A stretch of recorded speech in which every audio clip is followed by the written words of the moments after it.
Eu peço que você abra então a sua Bíblia, se você a tiver em mãos, no Salmo de número 1, Salmo de número 1. Esse é um dos meus salmos preferidos.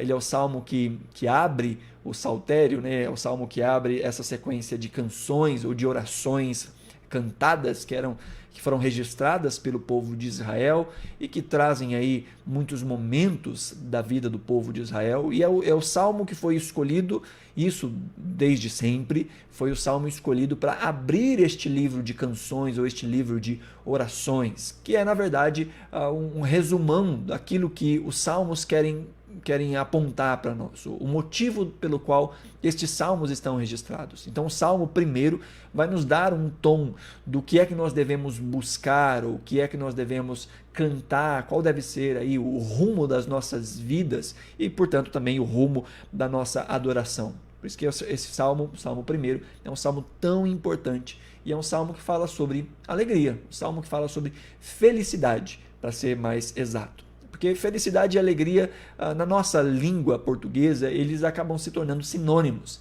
Mas a ideia de felicidade e alegria, biblicamente falando, não são necessariamente a mesma coisa. Alguém pode ser feliz sem estar alegre. Embora na nossa cultura a gente ache que felicidade é sempre esse espírito alegre, né? Sempre estar com o coração alegre. A alegria, claro, a felicidade também pode se manifestar em alegria externa, em sorriso, em gargalhadas, mas isso não é necessariamente verdade. Uma pessoa pode ser feliz e não estar alegre em determinado momento ou por determinada situação, está passando por uma luta, por algum tipo de dificuldade, mas ainda assim manter o seu coração feliz. E a felicidade bíblica, ela está para muito além dos sentimentos, das emoções. A felicidade bíblica, ela fala de uma posição interior. Ela fala de um sentido de completude, um sentido de estar enraizado ou de estar abastecido de maneira completa. Ainda que as coisas do lado de fora não estejam completamente da forma como nós gostaríamos, ainda assim há uma alegria ou há uma felicidade que ela é estrutural na vida daquele que ama ao Senhor. Muitas vezes nós vamos encontrar nas Escrituras, principalmente nas versões um pouco mais antigas das Escrituras, a expressão bem-aventurado ou bem-aventuranças, né? Jesus fala sobre isso no Sermão da Montanha, mas nós vemos também no Antigo Testamento essa expressão, essa ideia de felicidade ou de ser bem-aventurado. Nós encontramos também no Antigo Testamento, principalmente nos livros de sabedoria, como é o caso também do livro de Salmos, um livro de poesia, um livro poético, né? Nós vamos ver nessas literaturas sapienciais, nós vamos ver essa expressão bem-aventurança ou bem-aventurado ou feliz. Feliz é este que é completo em Deus, está completo em Deus e, portanto, as coisas que estão do lado de fora importam muito pouco para ele.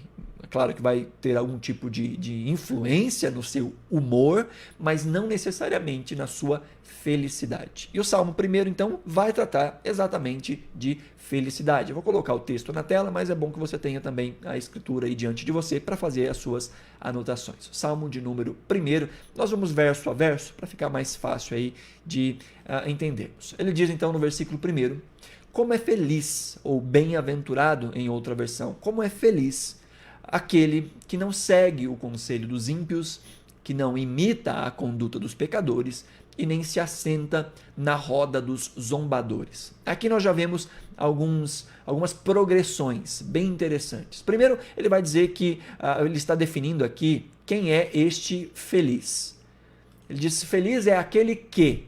E ele então vai dar aqui contrastes. Ele vai falar que feliz é aquele que não faz certas coisas e que faz outras coisas. Porque felicidade não tem só a ver com as coisas que nós fazemos, mas também tem a ver com as coisas que nós tiramos da nossa vida, que nós tiramos da nossa agenda. Não é só acrescentar coisas à nossa agenda, mas muitas vezes o que nós mais precisamos é tirar coisas da nossa vida, dos nossos hábitos, da nossa linha de visão ou das coisas que direcionam o nosso coração. Então ele vai dizer então que feliz é aquele que, em primeiro lugar, faz uma limpa na vida.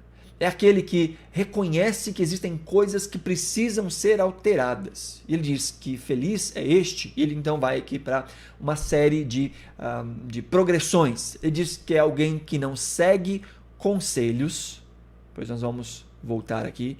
É alguém que não imita a conduta, e alguém que nem se assenta em um tipo de roda. Então aqui é alguém que não está dando ouvidos a alguma coisa, que não está imitando alguma coisa e que não está participando de alguma coisa. E também nós vemos uma outra progressão aqui, que é o tipo de gente que o texto vai dizendo. Ele diz que é alguém que não segue conselho dos ímpios, que não imita a conduta dos pecadores e que não se assenta. Na verdade, deixa eu mudar de cor aqui. E que não se assenta na roda dos zombadores. Isso. Então ele fala aqui, eu gosto de colocar tudo na mesma cor, para ficar mais fácil da gente perceber aí os contrastes, as nuances, né? Então aqui nós vemos duas progressões: seguir conselhos, imitar a conduta e assentar-se em roda. E outra progressão que é ímpios, pecadores e zombadores. A ideia de ímpios aqui é a ideia daquilo que de todos somos. Todos somos em certa medida ímpios. Todos somos, em certa medida, pessoas que têm a necessidade do seu coração ser transformado. Uma vez que nós somos alcançados pelo Evangelho, nós passamos agora a viver uma novidade de vida. Nós passamos a viver em santidade. Mas ainda existem aquelas pessoas que não conhecem a Cristo, que são estes ímpios, que continuam nos seus delitos e pecados, e que o seu coração, como não conhece a Deus, não conhece a palavra de Deus, continua seguindo os mesmos ritmos deste mundo. Não o fazem necessariamente de forma dolosa, ou seja, não fazem com conhecimento do que estão fazendo, fazem como a expressão da sua própria natureza. Deixa eu só fechar a porta aqui, gente. Faz então como expressão da sua própria natureza, daquilo que eles são. Não fazem isso porque querem o mal de alguém ou porque querem ser maus diante dos olhos dos outros. Simplesmente estão reproduzindo aquilo que necessariamente são. Estes são os ímpios que o texto está falando.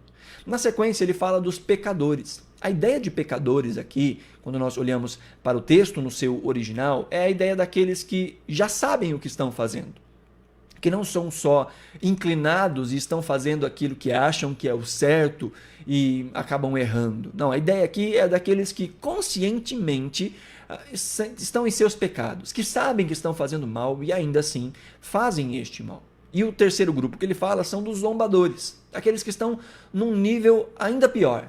Eles não são só pecadores ou não são só ímpios pelo seu próprio coração caído, eles não são só pecadores por saberem o que estão fazendo de errado e ainda assim continuarem a fazer, mas eles são também zombadores. Eles são aqueles que desdenham das coisas de Deus, que não só cometem o pecado conscientemente, mas zombam daqueles que não estão no mesmo caminho que eles. Estes são os zombadores.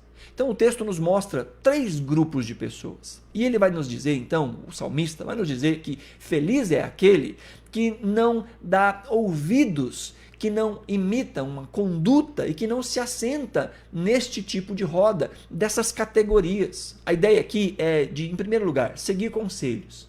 É ter os ouvidos atentos. E a grande pergunta que nós podemos fazer à luz desse versículo é: qual é os padrões, ou quais são os padrões que dirigem os seus pensamentos?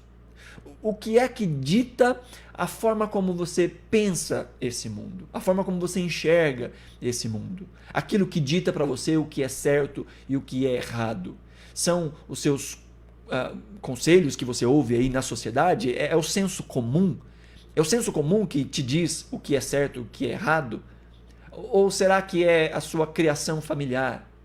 Ou será que é o conselho das pessoas que estão ao redor? Olha, todo mundo faz, todo mundo pensa assim, olha, você deveria fazer tal coisa, vá buscar a sua felicidade, você merece ser feliz, lance fora tudo aquilo que está te atrapalhando na felicidade. Se esse tipo de relacionamento, se o seu casamento está te fazendo infeliz, olha, deixa o seu casamento para lá, porque o importante mesmo é ser feliz. Quem é que você ouve na hora de fazer as suas escolhas, na hora de tomar as suas decisões? Você ouve conselhos? Você tem os seus ouvidos apurados para conselhos? Conselhos de que tipo de pessoa? O salmista vai nos dizer que o feliz, que o bem-aventurado, é aquele que não dá ouvidos a conselhos que venham daqueles que não conhecem a Deus. Que não dá ouvidos a um padrão de vida ou um padrão de julgamento que não seja um padrão orientado pelas Escrituras. Ele diz, não segue os conselhos. E na sequência ele diz que não imita a conduta. Aqui vem uma outra pergunta. Quem é que te inspira? Quais são os seus referenciais? Mais do que ouvir palavras, você tem pessoas que você gostaria de ser parecido com? A Bíblia nos ensina a termos bons referenciais. O próprio apóstolo Paulo vai dizer, sejam meus imitadores, como eu sou imitador de Cristo. Paulo também, em suas cartas, vai dizer ali na sua carta aos Filipenses, que aqueles irmãos de Filipos deveriam reconhecer homens que amem ao Senhor e que vivem para a glória do Senhor e imitar o seu padrão de vida. O texto de Hebreus também vai nos dizer para nós termos boas lideranças e copiarmos os exemplos das boas lideranças. Hebreus ainda vai nos mostrar, no capítulo 11, a galeria dos heróis da fé, mostrando ali gente que amou a Deus e porque amou a Deus viveu de certa maneira. Então nós somos sim orientados a termos alguém que nos inspire. É claro que o nosso alvo maior é Cristo. Nosso alvo maior é o próprio Jesus. Mas nós temos aí outros alvos intermediários, vamos dizer assim, que podem nos inspirar na caminhada de fé, na caminhada de vida profissional, talvez, de vida relacional, de vida familiar. Podemos ter referenciais que estão referenciais de pessoas da Bíblia, de personagens das Escrituras, ou até mesmo pessoas que estão ao nosso redor que amam ao Senhor. Os nossos líderes espirituais, pessoas da nossa comunidade de fé que têm uma caminhada comprovada com o Senhor. Então nós podemos ter esses referenciais. O que o texto está dizendo é que nós não devemos imitar a conduta daqueles que estão errando conscientemente, daqueles que desprezam o caminho do Senhor e daqueles que reconhecem o erro que estão cometendo e ainda assim insistem nestes erros. E por último, o texto vai nos dizer que feliz mesmo é aquele que não tem na sua vida particular, que não tem no seu íntimo, que não tem no seu centro de intimidade e relacionamento, aqueles que zombam da fé, aqueles que zombam de Deus. Veja, quando nós olhamos para as Escrituras e percebemos a postura de Cristo, vemos que Jesus estava envolto em um grupo de pessoas muito complicado. Gente que que era rejeitado pela sociedade, gente que tinha todos os defeitos possíveis e imagináveis, e ainda assim Jesus andava com essas pessoas. E aí alguns podem dizer, então eu também posso fazer a mesma coisa. Agora é importante nós nos lembrarmos que Jesus andava com essas pessoas para influenciá-las e não para ser influenciado. Quando Jesus estava com uma multidão de pecadores, como o texto vai nos apontar, ele não estava ali para participar dos seus pecados. Ele estava ali para aliviá-los das suas cargas e ensinar-lhes o caminho do Senhor. Jesus frequentemente dizia às pessoas, não peques, vá e não peques, deixe essa vida de pecado. Então Jesus sim se rodeava ou tinha ao seu redor pessoas que não eram as melhores, mas a sua influência para com essas pessoas era uma influência positiva. Esse discurso muitas vezes é usado por pessoas para continuar no mesmo nível, no mesmo tipo de pensamento e de relacionamento com pessoas que não temem ao Senhor e para praticar as mesmas coisas. Ao invés de ser a boa influência, ele que é o influenciado. Aqueles que estão usando da sua vida e do seu tempo para, ao invés de apresentar a Deus, não só com as suas palavras, mas com o seu exemplo, ao invés disso, estão participando e ouvindo, emprestando os ouvidos e também copiando a vida daqueles que zombam da fé, que zombam de Cristo, que zombam de Deus. E o salmista vai nos dizer que feliz mesmo é aquele que sabe escolher as suas companhias, que sabe o tipo de pessoa com as quais se assenta. A ideia de se assentar a uma roda aqui é a ideia de ter comunhão. não é só a ideia de ser respeitoso, não é só a ideia de ter pessoas ao redor que possam ser alcançadas pelo Evangelho através das nossas vidas. É a ideia de estar em comunhão. E ele diz que o feliz é esse que não está em comunhão com quem deliberadamente zomba de Deus. E ele diz, ao contrário, ao invés de ser este que segue conselhos ímpios, que imita condutas de pecadores e que tem a companhia de vida dos zombadores, ao invés disso, a sua fonte de conselhos, de prática e de relacionamento, ele diz, ao contrário, a sua satisfação está na lei do Senhor. Está na lei do Senhor. Ao contrário, o que molda os conselhos que ele ouve, ou que faz com que ele pratique alguma coisa, ou que faz com que ele tenha relacionamento, é aquilo que é direcionado pela lei do Senhor, pela palavra do Senhor. E ele diz, nessa lei, este que é feliz, medita de dia e de noite. Vou colocar aqui só dia e noite. Nessa lei ele medita dia e noite. A ideia de dia e noite é óbvio, não é alguém que está lendo a Bíblia o dia inteiro, a noite inteira, não faz mais nada a não ser ler e meditar nas Escrituras. A ideia de dia e noite aqui é essa ideia de contraste, de continuidade. É alguém que faz, mas que faz com constância. É alguém que não faz isso esporadicamente. É alguém que não faz isso apenas nos cultos regulares da sua comunidade de fé. É alguém que envolve a sua vida no conhecimento da lei do Senhor, no conhecimento da palavra de Deus. É alguém que, diz o texto aqui, medita, não só lê, mas medita, que pensa, que usa aquilo que sabe da parte de Deus, aquilo que sabe da palavra de Deus, para traduzir esse conhecimento na sua vida prática. É alguém, então, que pensa, como é que esta palavra que eu estou ouvindo, ou aquela palavra que eu ouvi, ou isso que eu estou lendo, como é que isso vai alterar a minha vida de maneira prática? O que eu faço diante disso que eu ouvi? Será que essa palavra que eu estou ouvindo tem nela algo que deva trazer ao meu coração gratidão e adoração? E eu estou respondendo com gratidão e adoração diante disso que eu aprendi? Será que essa palavra me leva à necessidade de confissão de algo que está errado na minha vida? Ou será que essa palavra me leva a um posicionamento de transformação de ações, de palavras, de hábitos?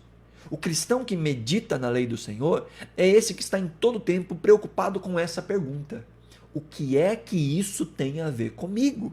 O que é que essa palavra tem a ver comigo de maneira específica?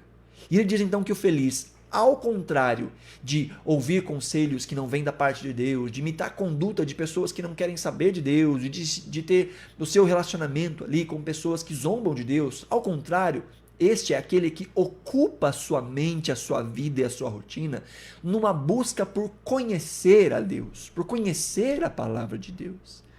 E sabe, há uma chave aqui no versículo 2, que responde por que é que muitas pessoas não meditam na lei do Senhor de dia e de noite. Por que é que há aqueles que se ocupam com as coisas de Deus apenas nas programações regulares de uma comunidade de fé? Que só se ocupam com a lei do Senhor num culto de domingo à noite, ou numa live de quinta-feira, ou num culto, seja lá o que for, durante a semana. Só se ocupam da palavra de Deus nesses momentos onde outras pessoas também vão se ocupar. Há um motivo pelo qual muitos cristãos que dizem que amam a Deus não gastam tempo em conhecer a vontade de Deus. O versículo 2 diz que este que é feliz, ao contrário de fazer todas aquelas coisas, ele tem a sua satisfação na lei do Senhor. Ele é satisfeito pela palavra de Deus. Ele é satisfeito nos seus desejos por direção, por conselho, por moldes ou por modelos de prática, de vida, de conduta.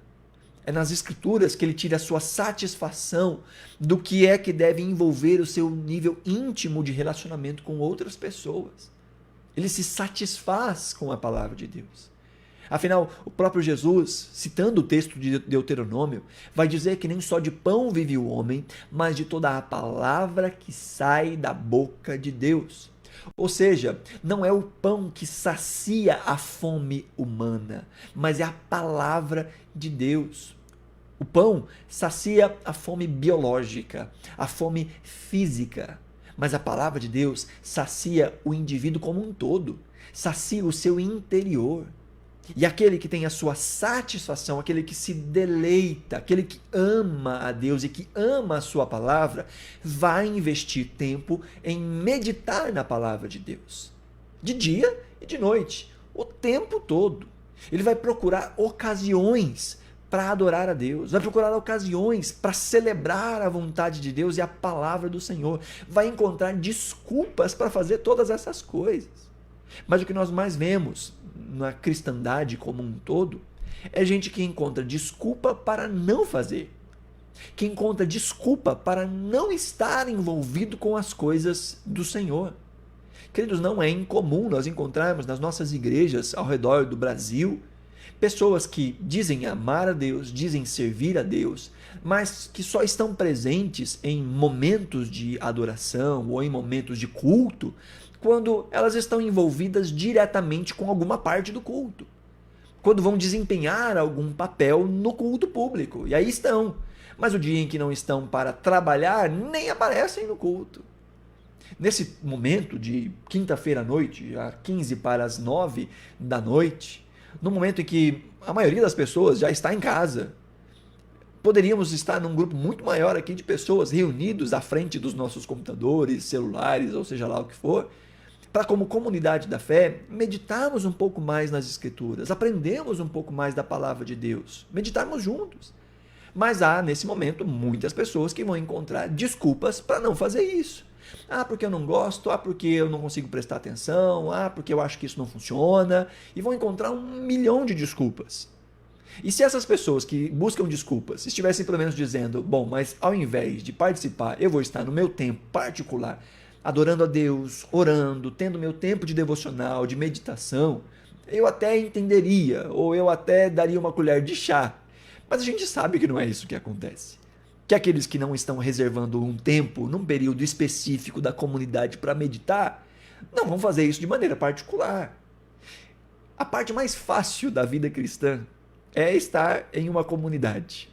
Porque na comunidade nós oramos quando está todo mundo orando, nós cantamos quando está todo mundo cantando, nós meditamos quando está todo mundo meditando, eu não preciso fazer muito esforço, eu só preciso me manter acordado, eu só preciso me manter respirando e ouvindo e participando daquilo que está todo mundo fazendo.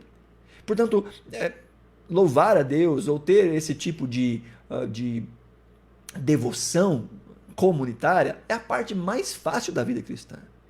Difícil mesmo é no nosso tempo particular. Difícil mesmo é termos o hábito de, com frequência, meditarmos nas Escrituras, tirarmos tempo para oração, tirarmos tempo para devoção, tirarmos tempo para ouvirmos louvores e cantarmos a Deus, tirarmos tempo para orarmos por outras pessoas. Essa é a parte difícil da vida cristã. E aquele que tem dificuldades da parte fácil, eu tenho as minhas dúvidas se ele vai conseguir fazer a parte difícil. Se ele não está se alimentando daquilo que Deus está proporcionando através de uma comunidade de fé, muito dificilmente ele vai conseguir forças para fazer todas essas coisas sozinhos. Então, aquele que tem a sua satisfação na lei do Senhor, este vai buscar meditar na palavra do Senhor com constância, de dia e de noite, em todo o tempo, vai meditar na lei do Senhor. E ele então começa agora no versículo 3 a fazer um paralelo.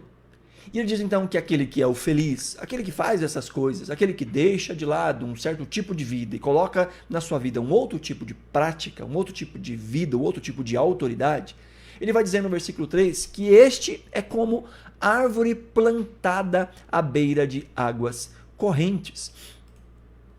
Deixa eu mudar a cor aqui para não confundir com a última sessão. Isso aqui eu faço para ficar mais fácil para você também anotar aí na sua Bíblia, para ficar mais fácil de você meditar aí depois. Então ele fala aqui, é como árvore plantada à beira de águas correntes. Do que será que ele está falando? Quais águas correntes são essas que o salmista está dizendo? Ele está dizendo que este, que é o servo do Senhor, Este que é o feliz, o abençoado, ele é alguém que está sendo irrigado constantemente. Irrigado pelo quê? Bom, é só a gente voltar um pouquinho aí no versículo 2. Ele diz que aquele que é o feliz, ele encontra satisfação na lei do Senhor, e ele então, constantemente, de dia e de noite, ele medita na lei do Senhor. Então ele está fazendo um paralelo aqui entre meditar na lei do Senhor com ser uma árvore plantada às correntes de água. Aquele que está constantemente meditando na palavra do Senhor é como uma árvore que está constantemente recebendo água fresca, mesmo nos dias difíceis, mesmo nos dias de calor, mesmo nos dias desérticos. Este que ama ao Senhor porque medita na sua palavra está sempre sendo cheio. Portanto, é por isso que ele é feliz. Ele é feliz porque em todo tempo ele tem suprimento. Mas há muitos que passam por dificuldades, que passam por aflições e encontram a angústia. Desculpe. Ele encontra a angústia, ele encontra a decepção, ele encontra o desespero, porque ele está seco. Ele está como alguém que não está sendo irrigado. Ele está em todo o tempo vivendo nas suas próprias forças. Ou vivendo de uma alimentação fraca, de uma alimentação pouca. Ele só medita aos domingos à noite. Ou, no melhor dos casos, medita aos domingos à noite e às quintas-feiras através da transmissão. Então ele é irrigado na quinta e no domingo.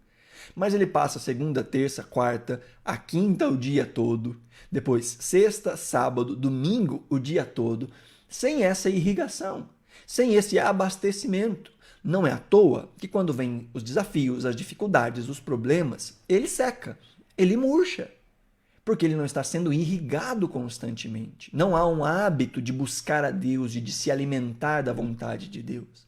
Mas ele diz que o feliz é esse que está em todo o tempo, está renovando o seu estoque de consciência, o seu estoque de meditação na palavra de Deus.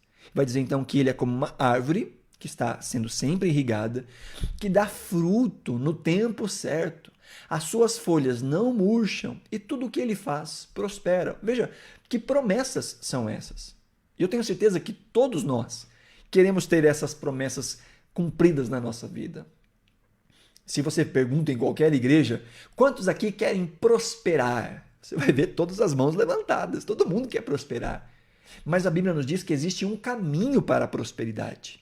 Um caminho para prosperar. E por prosperidade aqui, não pense simplesmente em ter dinheiro. Geralmente as pessoas associam prosperidade a dinheiro. Mas prosperar, a palavra prosperar, o sentido dessa palavra prosperar nas Escrituras é ir adiante, é ir à frente, é ter a vida que se desenrola. Uma vida que não está enrolada, uma vida que não está bagunçada. É uma vida que está funcionando. E eu sei que todos nós queremos ter uma vida que funciona, uma vida que vai para frente, uma vida que não está empacada no tempo presente, mas que está se desenvolvendo, está crescendo, está amadurecendo, está prosperando. Ele diz então que este feliz que medita nas Escrituras o tempo todo, que tem o prazer na lei do Senhor, ele prospera. Ele é saudável, ele diz as suas folhas não murcham. Aqui o símbolo de uma árvore que prospera, de uma árvore saudável, uma árvore que perde as suas raízes ou que não está sendo regada com constância, que não está sendo nutrida com constância, as suas folhas vão murchando. Mas aquela que está sempre se renovando nos seus nutrientes, ela está sempre com as suas folhas verdinhas. E diz ainda que ela dá fruto no tempo certo. Fruto é algo natural da árvore. E fruto não é algo que a árvore dá para ela mesma. Fruto é algo que a árvore dá para outros. Fruto é algo que a árvore oferece. Fruto é servir, fruto é se doar, fruto é alimentar a outros. Frutos são obras. A Bíblia frequentemente fala das obras daqueles que amam a Deus, que praticam boas obras porque nasceram da graça do Senhor, nasceram de novo e agora espelham essa sua natureza. Porque fruto é algo natural da árvore frutífera. Uma árvore frutífera, se está tudo certo com ela, se ela está bem, se ela não está doente, se ela está sendo bem irrigada, essa árvore naturalmente vai produzir fruto. É algo natural dela. Se ela é uma árvore frutífera e não está produzindo frutos, tem alguma coisa errada com ela. Mas o texto nos diz que aquele que é sustentado, suprido pelas Escrituras, pela palavra de Deus, esse dá o fruto no tempo certo. Há um tempo para frutificarmos. Há um tempo em que nós recebemos, e só recebemos. Há um tempo em que nós somos chamados nas Escrituras de bebês na fé, crianças. Crianças que precisam ser amamentadas. Crianças que não têm o que oferecer, mas que precisam ser cuidadas, que precisam ser alimentadas.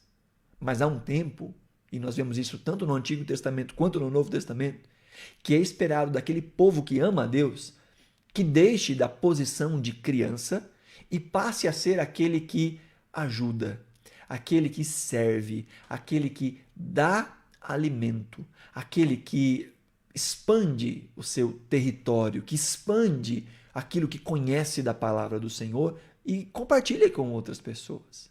Há um tempo para isso. Será que esse tempo da nossa vida já chegou? O tempo de sermos frutíferos? Veja, isso acontece muito cedo na caminhada cristã.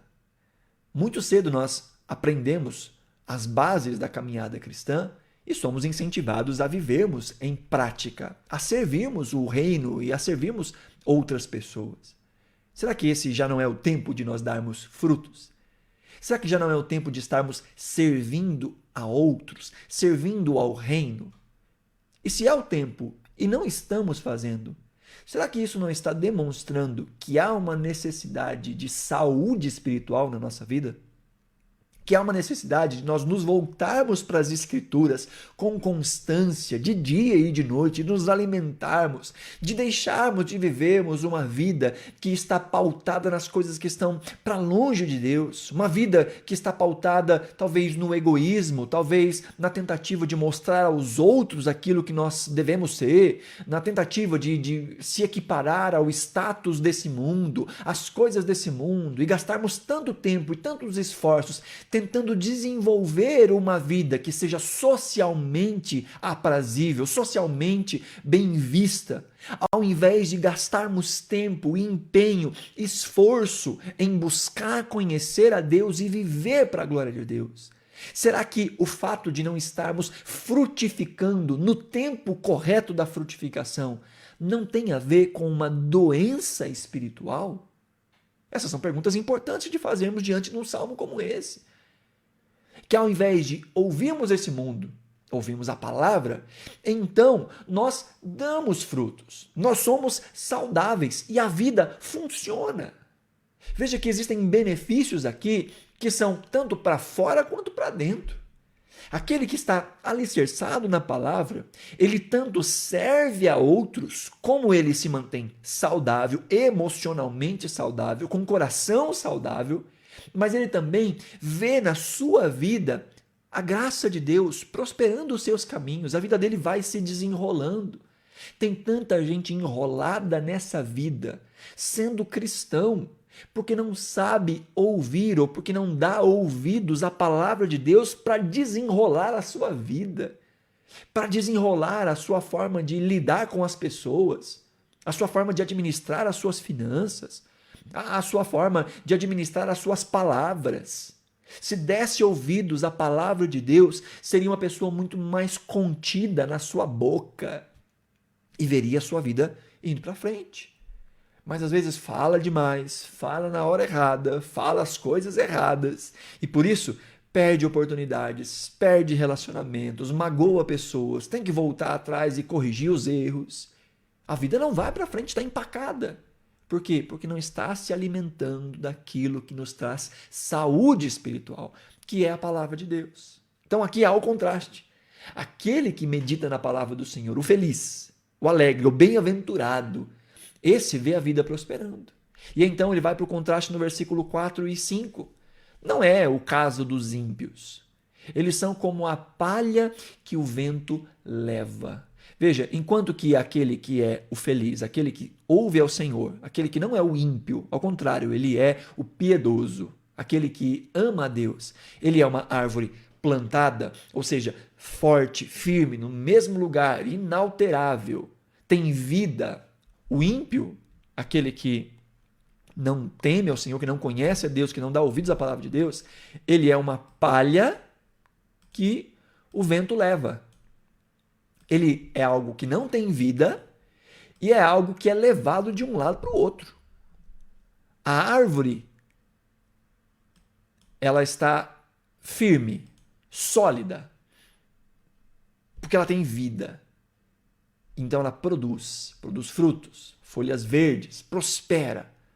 Mas aquele que não dá ouvidos é palha, está morto, é leve, é levado pelos ventos de doutrina, é levado pelas conversas dos outros, é levado pelas ideologias desse mundo, é levado pelas fatalidades da vida, as coisas que acontecem inevitavelmente na nossa vida.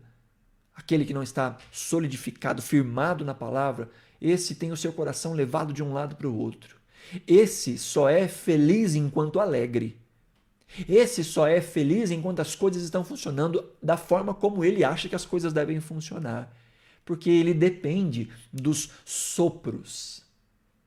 E esses sopros têm que ir na direção que ele acha que são as melhores.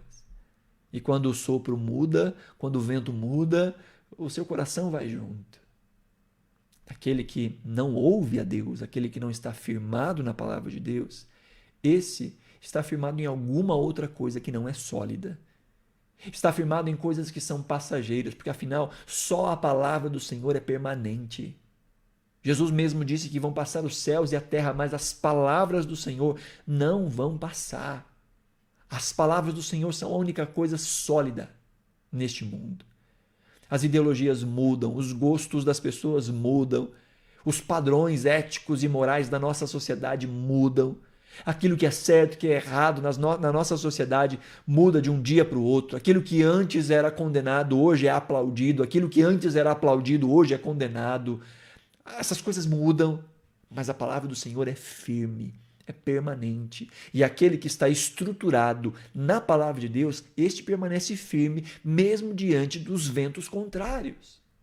Mas aquele que não se sustenta na palavra é como a palha, ele não tem vida e ele é levado de um lado para o outro. Ele ainda diz no versículo 5, por isso os ímpios, estes que não ouvem ao Senhor, não resistirão no julgamento, e nem os pecadores na comunidade dos justos.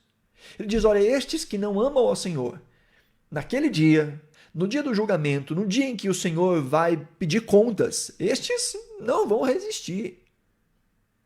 E não só isso, ele diz, hoje, no tempo presente, eles não conseguem ter comunhão com aqueles que amam a Deus. Eles não querem estar na comunidade.